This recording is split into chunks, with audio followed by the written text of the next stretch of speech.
Good evening, everyone. I'd like to call the City of Menasha Administration Committee meeting to order. Clerk Galiazzi, could we have roll call, please? Alderman Langdon. Here. Alderman Schmidt.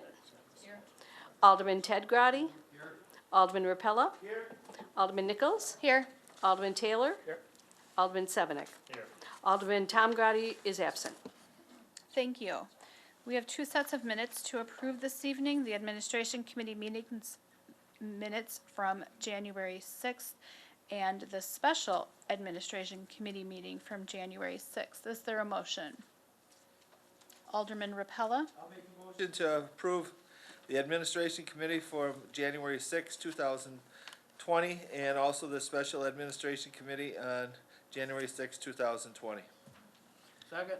We have a motion from Alderman Rapella and a second from Alderman Ted Grady to approve the minutes. Is there any discussion? Alderman Rapella, did you have discussion? No. Seeing no discussion, all in favor signify by saying aye. Aye. Any opposed, nay. Minutes are approved. We have one communication this evening from Finance Director Sassman about updates to the IT department upgrades that were requested in the budget process. So thank you for that update, Director Sassman. Does anyone have any questions about that? Seeing none, we'll move on to discussion and action items. The first item this evening is the Senior Center rental fees. And Director McKinney has moved to the front row to help us learn more about that. Good evening, everybody. Just want to give you a little background. We have been working on a fee schedule for the senior center for quite a while, probably the last year. The contract with the YMCA when they operated the senior center actually put the rental of the senior center, like scheduling and collecting the fees, in the contract. They were doing that for us. And the revenues came to the city to help operate the senior center. It's one of the revenue lines that you have. What we found working with the YMCA is that sometimes the security deposit did not cover the costs of cleaning up after the facility was used. So one of the things we talked about was raising the security deposit. So it was $35. It's now proposed to be $100, which is more in line with what we need to have when we go in and clean up the facility. The second change is that in the past several years, the hourly rate, the half-day rate has not changed. And in the past, the resident fee was for up to 4 hours, $15 per hour. That's what it read like. So, you know, if you rented it for 4 hours, that would be $60. And then after 4 hours, it would be another $5 per hour, so a total of $80 for a day. And then a non-resident fee was up to 4 hours, $20 per hour, or $80. And after 4 hours, another $5 per hour, or $100 total for an 8-hour day. So when we looked at the fee schedule and we had the opportunity to now operate the senior center, we looked at what Park and Rec did. And so the fee schedule that's before you is in alignment with what the Park and Rec charges. They do not charge a security deposit because the facilities that they rent do not have those amenities. And what we did is we broke it down to between people who want to rent the facility in total, including the kitchen, or just the facility without the kitchen, because we have the opportunity to lock that area. So you can see that up to 4 hours, we're proposing $75 for that 4-hour period for a resident, and $95 for a non-resident. For a full day, $125 for a resident and $160 for a non-resident. And then we looked at the kitchen, no kitchen, and really substantially lowered the price because obviously there's less to clean up, and then there's also less things to have damage to. So up to 4 hours is $50 for a resident and $65 for a non-resident. A full day would be $90 for a resident and $110 for a non-resident. So we feel this fee structure would cover our rental fee associated costs. And the Committee on Aging this Friday voted to pass this fee schedule. So we're looking for your approval.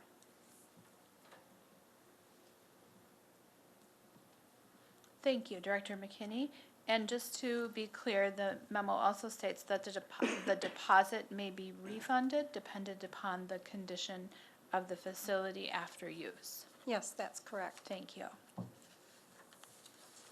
Is there a motion so we can begin discussion? Alderman Langdon? Actually, I think Alderman Grady was probably first. Thank you, Chair. Director McKinney, these fees are yearly. This is for the year 2020. Yes. Okay, at this time, I'd like to make the motion for the senior center rental fees for the year 2020. To forward them to the council? Yes. And we have a motion by Alderman Ted Grady and a second by Alderman Rapella to forward to the Common Council the proposed fee structure for the senior center for 2020. Alderman Langdon. Thank you, Chair. Nancy, I was just kind of wondering, I know it gets used a lot, you mentioned about sometimes going in there and you have to clean up. Does the kitchen and that get used quite a bit?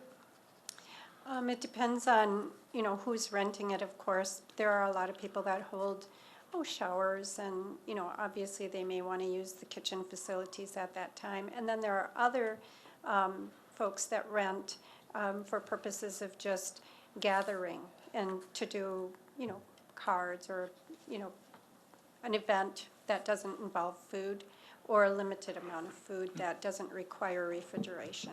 I like that. So, and that's why you put this together. It's, we're, like Appleton dropped their senior center, I believe, a few years back, and I know, when my mother was still here, she lived over in a complex over in Neenah, and when I'd go to visit her, I got to know a lot of the residents, and I'm not kidding, about half of them would come up to me all the time, because I was alderman back then, and asking if we were gonna close the center. I go, no, where'd you hear that? And every time they said they'd all say, good. So, I just wanted to ask that question, but I'm awfully glad we have that, and so I'm sure I haven't seen them in quite a while, but those people in that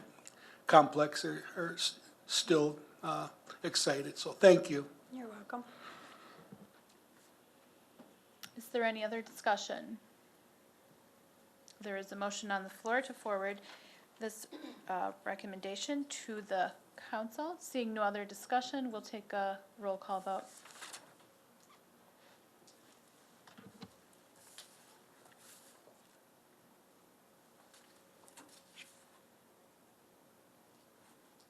Motion carried on roll call 7-0.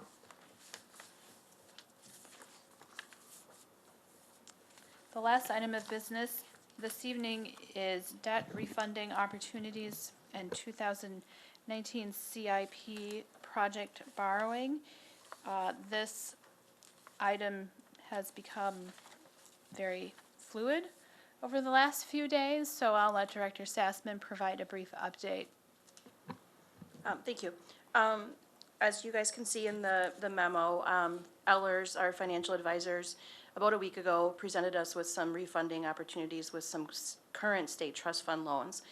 And Jonathan with Ellers is not here tonight because as we had several conversations last Thursday, Friday, even into today, we just wanted to put that on hold a little bit as we learned a little bit more. They, as well as I, are very confident there still are going to be some refunding opportunities very soon. But basically, in a nutshell, if we have $10 million or more in tax exempt bonds in one given year, they cannot be sold at a bank qualified. So the particular underwriter that Ellers is working with, they weren't interested in that. Our interim financing for the state trust fund loan is at 11 million, so therefore we have exceeded that 10 million. Whether they are bank qualified or not doesn't matter to us. It's on the banking end as far as what's more favorable to them. So Ellers is currently working with, reaching out to another underwriter or two to gauge their interest. Possibly the interest rates may not be quite as favorable, but definitely more favorable than what we currently have. So we're just working out a few things. I'm hoping that by the next meeting, we'll have something more concrete to bring forward. But they didn't want to move ahead too fast without giving us the best opportunity that there was. So we're still working together.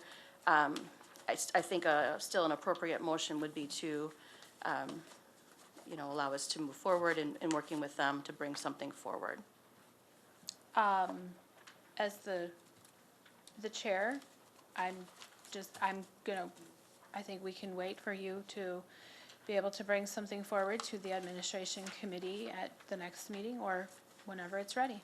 It is possible that they may have something for the next meeting. I will not be here, though. I will be on vacation. But I'll work with them and see what kind of timeline we're at, and if they obviously would have to have someone here to give a financial picture and let us know the savings and what they're proposing. So I'll keep you guys updated if that's possible at the next meeting. Great, thank you. And with that, I'll look for a motion to adjourn. We have a motion to adjourn by Alderman Taylor and a second by Alderman Ted Grady. All those in favor?